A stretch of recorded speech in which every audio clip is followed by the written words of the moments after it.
অন্তর্বর্তী সরকার নতুন শিক্ষাবর্ষের শিক্ষাক্রমে বেশ কিছু পরিবর্তন এনেছে। পতিত আওয়ামী লীগ সরকারের আমলের শিক্ষাক্রম বাদ দিয়ে প্রাথমিক ও মাধ্যমিক স্তরে পুরনো ২০১২ সালের শিক্ষাক্রম ফিরিয়ে আনা হয়েছে। এবারের পাঠ্য বইয়ে আমাদের জাতির পিতা নামক আগের অধ্যায়টি বাদ দিয়ে যুক্ত করা হয়েছে আমাদের চার নেতা নামের নতুন অধ্যায়। এতে শেরে বাংলা একে ফজলুল হক, মাওলানা ভাসানী, হোসেন শহীদ সোহরাওয়ার্দী এবং বঙ্গবন্ধু শেখ মুজিবুর রহমানের ছবি ও সংক্ষিপ্ত বিবরণ রয়েছে। নতুন শিক্ষাবর্ষে অন্যান্য শ্রেণীর পাঠ্য বইয়েও উল্লেখযোগ্য পরিবর্তন আনা হয়েছে। কিছু গদ্য, প্রবন্ধ, উপন্যাস ও কবিতা বাদ দিয়ে নতুন গল্প, কবিতা সংযুক্ত করা হয়েছে। পাশাপাশি জুলাই গণ অভ্যুত্থানের গ্রাফিতিও যুক্ত করা হয়েছে এবারের পাঠ্য বইয়ে। জাতীয় শিক্ষাক্রম ও পাঠ্যপুস্তক বোর্ডের চেয়ারম্যান জানিয়েছেন, এবার পাঠ্য বইয়ে মুক্তিযুদ্ধে অবহেলিত নায়কদের গুরুত্ব দেওয়া হয়েছে, পরিহার করা হয়েছে অতিবন্দনা। পাশাপাশি জুলাই বিপ্লবের বিষয়বস্তুও অন্তর্ভুক্ত করা হয়েছে। নতুন পাঠ্য বইয়ে স্বাধীনতার ঘোষণা এবং মুক্তিযুদ্ধের ইতিহাস সম্পর্কিত বিষয়েও আনা হয়েছে পরিবর্তন। পঞ্চম শ্রেণীর বাংলাদেশ ও বিশ্ব পরিচয় বইয়ের আমাদের মুক্তিযুদ্ধ অধ্যায়ে মাওলানা ভাসানী ও বঙ্গবন্ধু শেখ মুজিবুর রহমানের ছবি প্রথমে রাখা হয়েছে। এরপর রয়েছে সৈয়দ নজরুল ইসলাম, তাজউদ্দিন আহমদ, ক্যাপ্টেন মনসুর আলী ও কামরুজ্জামানের ছবি। পুরনো বইয়ে এখানে বঙ্গবন্ধু ও জাতীয় চার নেতার ছবি ছিল। স্বাধীনতার ঘোষণা প্রসঙ্গেও নতুন তথ্য যুক্ত হয়েছে এবারের পাঠ্য বইয়ে। বলা হয়েছে, ২৬ মার্চ মেজর জিয়াউর রহমান কালুরঘাট বেতার কেন্দ্র থেকে স্বাধীনতা ঘোষণা করেন এবং ২৭ মার্চ বঙ্গবন্ধুর পক্ষে আবারও ঘোষণা দেন। পুরনো বইয়ে উল্লেখ ছিল ২৬ মার্চ প্রথম প্রহরে বঙ্গবন্ধু শেখ মুজিবুর রহমান স্বাধীনতা ঘোষণা করেন। চতুর্থ শ্রেণীর বাংলাদেশ ও বিশ্ব পরিচয় বইয়েও স্বাধীনতার ঘোষণার বিষয়টি অন্তর্ভুক্ত করা হয়েছে।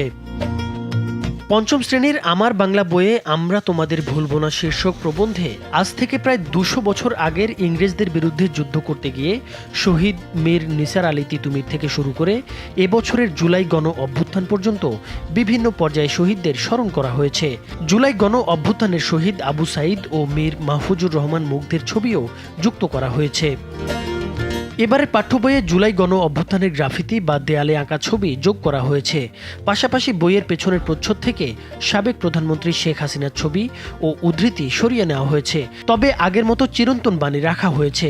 যেমন প্রথম শ্রেণীর বাংলা বইয়ের পেছনে জুলাই অভ্যুত্থানের গ্রাফিতি এবং বড়দের সম্মান করো বাণী একই সঙ্গে রয়েছে। তবে এবার বিপুল সংখ্যক বই ছাপার কাজ শেষ করতে পারেনি বোর্ড। ফলে নতুন বছরের প্রথম দিন নতুন বই পায়নি অনেক শিক্ষার্থী। মোট ৪০ কোটির বেশি বইয়ের মধ্যে গত শনিবার পর্যন্ত মাত্র ৪.৫ কোটি বই উপজেলা পর্যায়ে পাঠানোর জন্য ছাড়পত্র দেওয়া হয়েছিল। বোর্ডের পরিকল্পনা ছিল সব শ্রেণীর শিক্ষার্থীদের হাতে অন্তত ৩টি করে নতুন বই দিয়ে শিক্ষাবর্ষ শুরু করা। তবে অভিযোগ পাওয়া গেছে, প্রথম দিনে অনেক শিক্ষার্থী নির্ধারিত ৩টি বইও পায়নি। এমনকি অনেক শিক্ষার্থী প্রথম দিনে একটিও বই পায়নি। আগস্টের রাজনৈতিক পট পরিবর্তনের পর বোর্ড নতুন করে কাজ শুরু করেছে। নতুন শিক্ষাক্রম স্থগিত করে ২০১২ সালের শিক্ষাক্রম অনুযায়ী ৪৪১টি পাঠ্য বই পরিমার্জন করা হয়েছে। তবে দরপত্র বাতিল, নতুন দরপত্র দেওয়া ও মুদ্রণ চুক্তিতে দেরির কারণে বই ছাপার কাজে দেরি হয়েছে। চুক্তি অনুযায়ী ৪০ দিনের মধ্যে বই ছাপানোর নিয়ম থাকলেও দেরির কারণে নতুন বছরের প্রথম দিনে সব শিক্ষার্থী বই পাচ্ছে না। বোর্ড চেয়ারম্যান জানিয়েছেন, যদি কাগজের সংকট না হয় তাহলে আগামী ২০ জানুয়ারির মধ্যে সব বই বিতরণ সম্পন্ন হয়ে যাবে। নতুন শিক্ষাবর্ষে ৪ কোটির মতো শিক্ষার্থীর জন্য প্রাথমিক ও মাধ্যমিক স্তরে ৪০ কোটির বেশি বই ছাপানোর কাজ চলছে। নাইমুর হোসেন, মাছরাঙা টেলিভিশন।